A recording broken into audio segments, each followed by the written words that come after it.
than a dozen Cleveland schools could be impacted by changes in state funding. The plan was to rebuild or renovate those schools, but the school district says that the state won't pay the millions of dollars it had promised to pay.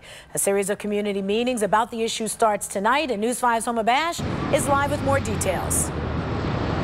Danita, Frank, essentially CMSD is saying that the state is no longer agreeing to pay its fair share of the building costs, which means a lot of these projects are now on hold and they could be put in jeopardy.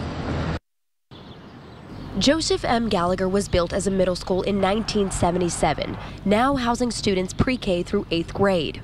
Ask anyone in the neighborhood and they'll tell you it has seen better days. Better yet, let Cleveland City Councilman Matt Zone run you through some of the issues. Faulty, shoddy construction.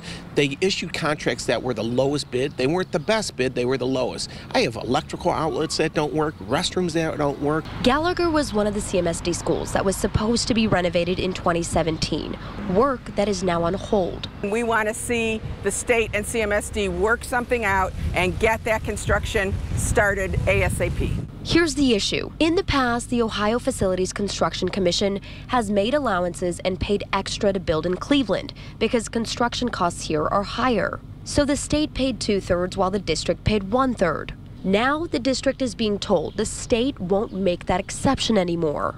We went to the ballot. We asked voters to voluntarily raise their taxes to support facilities. We did that, and now the state's trying to pull the rug out under us. CMSD Superintendent Eric Gordon says the state's change results in a $34 million impact. I'm not giving away $34 million of taxpayer money to the state and just conceding the point. Gordon says they'll continue to fight in Columbus to demand that the state pay its fair share, and that 13 schools will be impacted if the issue doesn't get figured out. Do I think we should go to taxpayers and say, well, the state won't do their part, so you do more? No. I'm coming to the community explaining the problem and explaining that I think we need to advocate for the $34 million remaining that we were promised to build the buildings that this community voted to build. But the Ohio Facilities Construction Commission told News 5 there has been no change in the agreement or funding structure for CMSD's project, and they will, quote, continue to work with the district to move forward on their school construction and renovation project. And the first of 9 community meetings is tonight at 6 o'clock at Gallagher School. That's on West 66th and Franklin. Live in Cleveland, Homa Bash, News 5.